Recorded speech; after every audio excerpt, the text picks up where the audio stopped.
de préserver les intérêts nationaux, de veiller au respect des lois, des règlements et des décisions de l'État. Vous devez également assurer l'information permanente du gouvernement sur la vie politique, économique, sociale et culturelle de la circonscription administrative. Il reste donc évident que vous êtes responsable de la réalisation des objectifs nationaux de développement assignés aux services déconcentrés de l'État dans les circonscriptions administratives. En cela, vous constituez la pierre angulaire de l'action de l'État, dont l'unité et la permanence vous incombent. Le rappel de ces points n'est nullement fortuit dans la mesure où il concourt très certainement à l'accomplissement des missions régaliennes de l'État, notamment la stabilisation du pays et la lutte contre le terrorisme, l'impunité ainsi que toute autre forme d'injustice. Administrer le pays, c'est d'abord assurer la sécurité de nos concitoyens dans le but de préserver la cohésion et la paix sociale. C'est là que se révèle la vocation première de tout État. Au regard du contexte actuel et en votre qualité de représentant de l'État, vous devez en permanence apporter votre appui aux forces de défense et de sécurité dans l'accomplissement quotidien de leur mission, qui consiste à la fois à protéger les populations et leurs biens et à lutter inlassablement contre le terrorisme où qu'il se manifeste sur notre territoire. Soyez à cet égard rassurés, car le gouvernement sera toujours à votre écoute et veillera à la mise à disposition des ressources nécessaires pour mener à bien vos missions.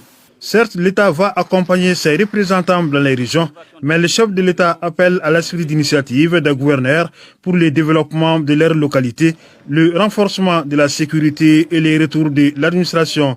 Malgré la persistance des menaces, le retour et le renforcement de l'autorité de l'État demeure une priorité du gouvernement.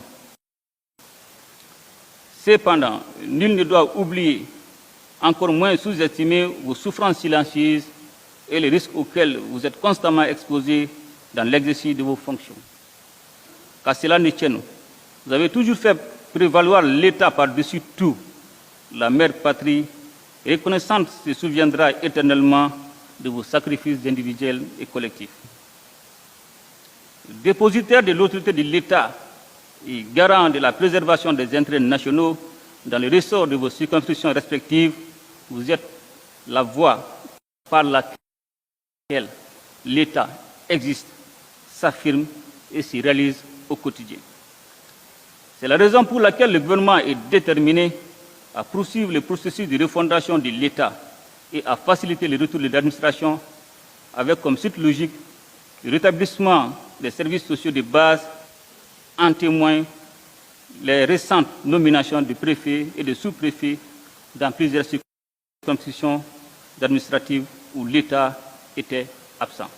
Pour vous accompagner, le gouvernement sera à votre côté en vue de vous permettre d'être à hauteur des missions dans la mise en œuvre des plans d'action locaux, dans l'amélioration de la coordination entre les niveaux régional et communal, dans le domaine du transfert de compétences et des ressources au niveau déconcentré. Je vous invite, en conséquence, à plus d'initiatives, d'anticipation et d'engagement pour la réussite des missions qui vous sont confiées et dont la réalisation effective constitue un facteur de stabilité pour notre pays.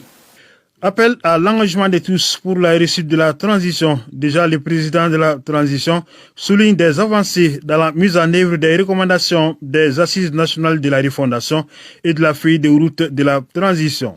La rencontre d'aujourd'hui intervient dans un contexte marqué par des avancées notables dans la mise en œuvre des recommandations des Assises nationales de la refondation, notamment la fixation de la durée de la transition, l'adoption et la promulgation de la nouvelle loi électorale qui consacre la création de l'autorité indépendante de gestion des élections, la publication du chronogramme des réformes politiques et institutionnelles majeures ainsi que celui du référendum et des élections, la création et l'installation de la commission de rédaction de la nouvelle constitution, la création et l'installation du comité indépendant de suivi et évaluation de la mise en œuvre des recommandations des Assises nationales de la refondation. Ces avancées s'inscrivent dans le cadre de la mise en œuvre de la feuille de route de la transition, dont les axes portent sur le renforcement de la sécurité sur l'ensemble du territoire national, la promotion de la bonne gouvernance, la réforme du système éducatif, les réformes politiques et institutionnelles, l'adoption d'impacts de stabilité sociale et l'organisation d'élections générales. Notre pays traverse depuis 2012 une crise multiforme qui perdure, surtout au plan sécuritaire avec des défis négatifs sur l'activité économique. En dépit de ce contexte difficile, le gouvernement ne ménage aucun effort pour mobiliser les ressources nécessaires à la réussite des missions de la transition. Il ne saurait en être autrement, car nous sommes collectivement condamnés à réussir cette phase transitoire. Cela requiert de nous tous un engagement et une mobilisation sans réserve. La rencontre se déroule en deux phases. D'abord, chaque gouverneur présentera les besoins de sa région. Ensuite, les présidents de la transition et son gouvernement y apporteront des réponses. Oui, tout à fait, Siaka Konaté. Nous allons rester à Koulouba où les gouverneurs ont mis à profit donc toute la journée pour exposer devant le chef de l'État les préoccupations de la région respective. Et vous l'avez entendu, le chef de l'État l'a précisé, les gouverneurs sont la voie par laquelle l'État s'affirme et se réalise. Le ministre de l'administration territoriale et de la décentralisation, porte-parole du gouvernement, fait le point des échanges. Il est au micro de Ibrahima Traoré. Ce qu'on retient, conformément à l'agenda qui a été validé par le chef de l'État, les 20 gouverneurs ont présenté d'abord très brièvement leur région sur le plan géographique, sur le plan économique et les opportunités des régions, et ont présenté les besoins de leur région. Donc 3 types de besoins essentiellement.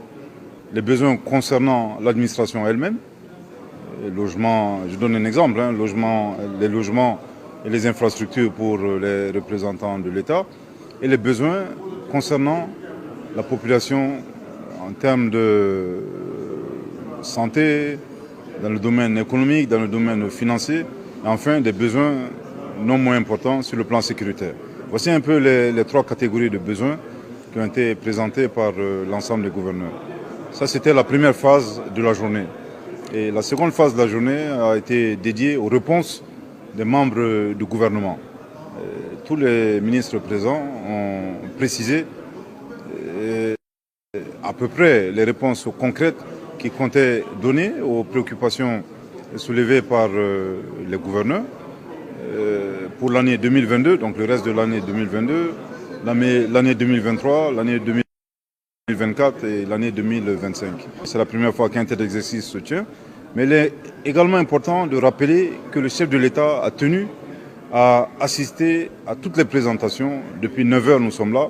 Il est pratiquement 19h. Il a assisté à toutes les présentations pour se faire sa propre religion sur les préoccupations de nos populations et bien entendu les réponses données par les membres du gouvernement. Je voudrais dire qu'à ce jour, le travail n'est pas terminé. Demain matin, le gouvernement continuera à peaufiner sa réponse afin justement de donner des éléments très concrets aux préoccupations soulevées par les différents gouverneurs. Et tout en rappelant également que jusqu'à présent, l'objectif final, le président aime à le rappeler, son objectif final demeure le bien-être de nos populations. Voilà les travaux qui se poursuivent donc demain. Dans l'actualité, également l'ouverture ce matin au Conseil économique, social et culturel des travaux extraordinaires